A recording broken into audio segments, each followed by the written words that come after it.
Bloodhunt is back. This is a third-person battle royale set in the Vampire the Masquerade universe. They had a playtest last year that was a bunch of fun, and then rather than going into full early access, they decided to take it away for a while. But now the playtest is back for this weekend, and if you want to be a part of it on PC, there's some Steam codes sort of littered around in this video, so try and find them, and then you'll be able to be part of this playtest. The full game is going to be coming out this spring, so we shouldn't have too long to wait for the full game. It's going to be free to play on PC and PlayStation 5. They haven't said anything about crossplay or an Xbox version of it yet, but fingers crossed that we'll be able to get all of those good things. So, for anyone who doesn't know much about this game, I did make a video about it when it had the first playtest, but it's a battle royale game with loads of different innovations. The first one is this select location map where you get to choose where you're going to spawn. So you just pick somewhere, you can see I picked the middle of it there, and those little red dots that flash up are other players' spawn, so that's where they've chosen spawn. So I immediately know there's going to be like 4 people around me in this game. You then get to choose your archetype, and each one has different kinds of abilities. So I'm picking the Prowler here, so I can do things like disappear, I can vanish, and I can also throw this sort of ball of bats that works a bit like a UAV, so I can work out where other players are going to be. Now with this new playtest, they've changed a bunch of different things in the game. One of the big things is that you can see in the top right, I've got that little heart and a 1 next to it. You have a respawn token, so I can actually come back to life after I die, and if I do that and I use up my respawn token, you can grab another one by finding one of the civilians that's got the red aura around them. Now I had a really good start in this game. I got a load of armor straight away because I was next to a police van. Armor's super powerful, and then I'm just feeding on a civilian to get a buff. So in Vampire the Masquerade, you have those slots in the bottom left. You can get different kind of buffs by feeding on different civilians with different auras. That one I just got will reduce the cooldown of one of my abilities. When you start off, you can only get 3 of those buffs, but if you consume players, so after you down them, you do something called like diablerizing them, or there's certain AI characters that have guns that you can do it to as well, then you'll be able to get more buffs. You can get more and more powerful. This is one of those NPCs, one of those civilians that gives you an extra life. Because I've already got one, I don't need to use it. Me diablerizing him doesn't give me like an extra life or anything like that.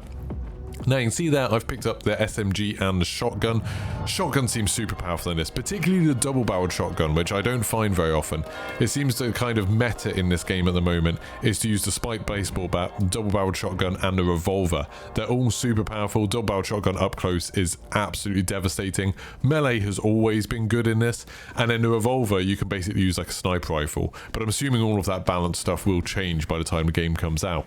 Now the ability you can see me using there over and over again is this sort of ping thing. You just click in the right stick. I was playing this on an Xbox controller, but I'm playing on PC, and you get to use it every few seconds, and it kind of highlights where loot is, and also any players that have broken a Masquerade. So if one of those civilians on the floor sees you doing something like shooting your gun or just using any of your powers or eating someone, then that will break the Masquerade, and all of the other players will be able to see you through walls. So you can see there, I can see a player quite far ahead of me through the wall. That's because they've broken the Masquerade. They're making noise, they've done something bad, so then you can see them. So now I'm sort of pinging to try and work out where they are. I can see them running along there, then having a crack at them with a pump action shotgun from a long way away, then finish them off with the LMG. So now they're downed. If I don't do anything about them being down for 20 seconds, they'll end up coming back to life. So I can see them crawling off there, and I decide to diablerize this other player that tried to third party me, finish them off. That restores all my health and gives me the ability to get more buffs. And then I can see this guy actually comes back to life. The 20 seconds was just up, but when you come back to life you don't have much health, so it just took 1 shot to sort of put him down again. Then I can diablerize him as well. So now I've got way more slots, so if I want to go feed on civilians, I can get loads more buffs. I can stick some armor on. Armor's super powerful in this. You just get like 1 piece of armor. You don't have anything where there's like different bits. But there's another player coming in because gunfire just attracts people. And that person easily kills me because I was still just sort of messing around with my armor, and they absolutely destroyed me. So now, even though they've diablerized me, that's just used up 1 of my lives. So now after a few seconds I will respawn. I start off as a little ghost, so you can sort of look around, you can see what's going on, you can climb walls and stuff like that, because in this game you can just run up walls, which is absolutely awesome. And then I can find something else. So I've picked up some dual crossbows. They have explosive bolts, which is kind of amazing. You can shoot at someone's feet and then hit them with loads of splash damage, even if you don't quite hit them. They don't do tons of damage, but the fact that you don't actually have to hit them is pretty good if you've got bad aim. There's also these shops around, so you can look in here. it. Someone's already come in here, because when you open them up, they set off an alarm. But you can find melee weapons and stuff like that. Because I respawned, you actually respawn with a blue AK-47, and you get a baseball bat. Now, because I'm feeding on this civilian now, this is one of the extra life ones, one of the red ones. That's given me my life back. So now if I die, I will respawn again. So I'm just having a look around at some other weapons, but I can see another player. Loads of players in this game, for whatever reason, were breaking the Masquerade. So I could see loads of players basically all of the time. Everyone's kind of new to this game, but there are some really good players who played like all of the playtest before and then have been playing solid since it went live this morning. So I can see that they're in another fight. There's some bullets streaking across the rooftops there, but I decided to give chase to them and just see what they're doing. But then I can see on a shadow that they were downed by this guy on the roof. So there's me firing the double crossbows, which could do quite a lot of splash damage, but not quite enough to down them. And then he jumps down straight after me, slides into me and slices me up with the baseball bat with all of its nails on there. It does such a huge amount of damage. It's so powerful, that thing. The sliding ability is really cool as well. You can just sort of sprint and slide whenever you want. Obviously makes you a slightly harder target to get, but also lets you move really, really quickly. So here I am respawning. I'm just looking around to see who's about. Just through there are some extra players, extra NPCs, including one with an extra life. So I was super lucky finding all of these in this game. I could just feed on that one, and now I've got my extra life back. So I've got a little bit of safety. For whatever reason, there's loads of NPCs around there, so that's why I've been revealed, because I just ate someone in front of everyone. So now any other players looking over can see where I am. So I'm finally getting around to getting another buff, another phlegmatic one, which lowers the cooldown on my ability. And I can see there's two players fighting at the end of this corridor. So I'm going in just with my assault rifle. They're already quite weak, so I can see they didn't have any armor or anything like that when I was hitting them. But there's just more and more players coming in, so I decided to go invisible, which is one of my abilities as this archetype, and just kind of get out of the way a little bit. But that didn't fool the player at all. They found me, and they beat me to death with the baseball bat again. But luckily, I'd already picked up that respawn token. I'd already eaten that civilian that had to respawn, so I can come back to life yet again. And it's really interesting, like I said, this is a new thing, this wasn't in the previous playtest. The extra lives really changed the game, and it doesn't seem to end like towards the end of the game or anything like that. You can just keep on coming back, but obviously there's only a certain number of these civilians that have the respawn tokens available. There's another one down there. So now people are starting to learn how to use them. You actually don't find these that often. This was just a really weird game right at the beginning, where I kept finding absolutely tons of them. This is one of the best buffs you can get, Choleric. The first one, you can get 3 of each ones. The first one gives you 10% extra melee damage. The second one you get of those gives you 25% extra melee damage. And then the third one gives you 50% damage, which is absolutely insane. Like, that's so powerful. So here I've got a sniper rifle, and I can see someone on the roof. I meant to throw my bats at him, which would let me know where he was, but I used the wrong button and went invisible for a little bit. I can't quite work out where they are there, but luckily they didn't know where I was either. They were looking in the wrong direction. So I kind of got to go around and then just ran up to them with the baseball bat and finished them off. You can see there how powerful that baseball bat is. That they were shooting me basically in the face, only got me down to 56 health, but I managed to completely destroy them with it. And that gives me all of my health back. I didn't get any armor from it. You don't get armor from doing the Diabloizing, but you do get all of your health back, and like I said, the ability to get more buffs. Because you can only get 3 buffs at the beginning, you'd have to sort of Diabloize 9 different players to be able to get all of the buffs. But there's a bit of armor, so I can whack that on, and that'll help me to survive a little bit into the later game. There's still 16 players left. You can see in the top right up there, still a lot of players left. Because people can come back, the player count stays fairly high, so there's pretty much always some action. You don't often have a moment in this game where you're kind of sitting around not having anything to do. There's always something fun to do. So I cast that there. That's kind of my UAV thing, just to see if anyone was climbing up. Often you can hear people climbing pretty loud, so I could hear this person and see them because they've broken the Masquerade. And then we're just sort of trying to sort of take pot shots at each other's heads. But then there's a third party person somewhere up on that church rooftop.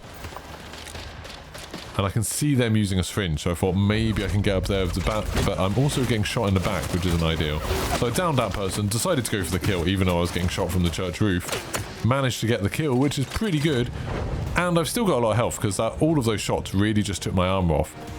Like I said, there's some guns that do tons of damage, like the revolver and a double-barreled shotgun, but lots of the guns, even if you're getting hit a lot, it doesn't actually do that much. Armor will soak up most of the damage. But here I'm just sort of trying to work out what my loadout is and what I'm going to do next. So there's only 11 people left in the game now. You can see the red mist is coming in. The red mist, interestingly, doesn't come in a circle. It comes in this really weird shape. And actually, in the last game that I played today, there were 2 modifiers on the game, which was really interesting. So one of them makes the red mist come in much, much quicker. So it's like it's meant to be a windy day, so the fog comes in much quicker. And another one made all of the areas on the map high loot areas. So it meant everyone got kitted out really, really quickly. So everyone had really powerful guns from the start.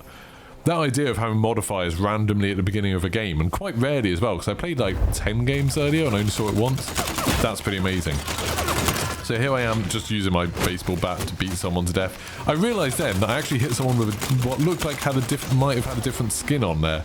And I was like, what's going on? And then you can see someone else is shooting. So we got third partied. Now, luckily, that first person, I don't think realised that I was in the fight as well. So I could just sort of hide a little bit and slowly regenerate while watching them go finish that person off. But they even ran past and missed the person at the fountain too. So here I am regenerating while that person's regenerating as well. There's only a few seconds left. But they managed to get up and just run away. Now, they are one of the new archetypes, the Enforcer. So the ability they just used there basically makes them invincible for a couple of seconds. They can't attack while they're doing it. Like, if they attack, it'll break the invincibility. But obviously, if you're just trying to get away, that's kind of enough. And because of the fog, I had no chance of being able to chase after them. So there's only 8 people left. That was super weird that I managed to get back up after that. Like, I didn't think I should be able to survive. But now I'm just trying to work out to climb up and accidentally press jump again. So just dive back into the fog, Assassin's Creed style. And then run back up to see what's going on. Down to 7 after 1 just got killed. So you use blood bags to heal. You just sort of eat a bunch of blood and it gives you quite a lot of health back. I think it's like 2, maybe it's 150, something like that, maybe 100. But it gives you a lot of health back. You can also use syringes that are much quicker to use, but they just give you health back over time, so they don't give you a big chunk of health at the beginning. So here I saw that there's a double-barreled shotgun there, but I think I was struggling to get it. Because one problem with this game is that when you kill someone, all of the loot kind of piles up in a little pile, and it's quite hard to grab things that you want out of them.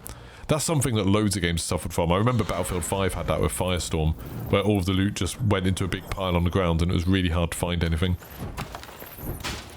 So there you saw me use my UAV type ability again, the bats. See if I could see anyone, see what was going on. And I was just kind of checking that rooftop, but trying to not commit too much. Because you don't want to end up there if someone's waiting for you with a melee ability. That would suck. So now I'm getting another choleric buff. This is my 4th buff, but it'll give me an extra 15% melee damage. So now I'm up to a 25% melee damage buff, which is pretty huge. And like I said, if you get 1 more choleric, you actually get a 50% buff, which is massive. If you want to see me playing this game at any point over the weekend, I am going to be streaming it a bunch, so check out my streams here on YouTube. I'm also going to be playing a little bit of Tiny Tina's Wonderlands later today, thanks to 2K for giving me a code for that. So now I'm just trying to work out where these players are, and often the players who are left at the end, they're the ones who aren't going to break the Masquerade. They're not going to give themselves away, because, you know, they know what to do to keep hidden, to survive for a little bit longer. I saw someone drop down the right there. I think they've seen me too, but they're actually in a fight with someone else. So while they try and get some cover, I chased after them with the baseball bat. They messed up a jump, which gives me another opportunity to just back them into a corner and beat them down with the baseball bat. But there is obviously another player, and they can come third party me, and then they can kill me. And they're just finishing me off. They don't need to Diabloize me, because I don't think they actually lost any health doing that. But I do still have another life, so even though there's only 4 people left alive, I still do have a respawn token. So I'm going to respawn 1 more time. It's obviously a little bit difficult. I keep all my buffs when I respawn, but I don't have my weapons or my armor or anything like that, any of my consumables. But a baseball bat and those buffs might be all you need to get stuff done at the end of the game. So here I'm just sort of hiding a little bit, trying to work out where people are. That person saw me straight away for whatever reason, then I got revealed by their UAV. I can use my other ability to go invisible that I always forget to use when I'm in trouble. I should always use that ability. Just hit it, you instantly go invisible, and you get a boost of speed. It's so powerful, but I just forget to use it all the time. As I get better at the game, as I play more, I'm sure I'm going to work out how to do it a little bit better. So there I'm just trying to work out what's going on. I know there's a couple of other people fighting over there. I can kind of hear them. And there's one person on that tower somewhere near the top of it. I can break their armor, which is quite powerful because it's really hard to find armor in this game. You find armor a lot less, especially towards the end of the game, than you do in something like Warzone. but actually finishing them off from this range is kind of tough with the assault rifle, especially when I've got a lot of cover. Remember, if you down someone, even at the end of the game, they've got like 20 seconds where they can respawn. They can just crawl away and hide. So in this sort of situation, because we're all on the rooftop, someone could like drop down and respawn. There's still 4 people left. I know there's a couple people fighting around there, but there we go. One of them's gone down, so now there's just 3 people left in the game. I'm still trying to work out where they are, hoping that maybe I can pick one off. I was looking to see if I had picked up any consumables so I could get some armor, get a bit of health back, but no such luck. One of the things you can get, one of the buffs you can get from feeding, gives you some passive health regeneration that's super useful. I still think the melee one's the best. So I can just see them poking out there. I know as soon as I shoot, that's going to give the game up and they're going to immediately know where I am. And obviously there is another player somewhere. So I see them, they keep on poking out. They're trying to sort of bait out some shots, I think. I have no idea where the other player is, because there's still 2 more players. They climb up there, I can see them jumping around the top, and they're having a bit of a shoot. I sort of think, okay, they're in a fight. Maybe I can go up there and use my baseball bat, use the teleport, but then I actually fall down here and see there's a load of stuff. So I think maybe I'll be able to get armor and stuff, like that'd be awesome. But I actually made quite a big mistake here, because one of the enemies has the ability to throw down these massive smoke grenade type things, these gas grenades, that really blocks me out of an area. I did find some health, but I lost way more health getting this, and you can see they're now casting those bats, so as soon as I walk near those bats, they'll be able to know exactly where I am. So kind of watching to work out where they are. This is a weird area, because like it's quite hard to get back up to the top. But I'm revealed as soon as I go there, so they know exactly where I am. Then they can shoot me. They're just on this little, like, gantry-way at the roof, but then they drop down and absolutely destroy me.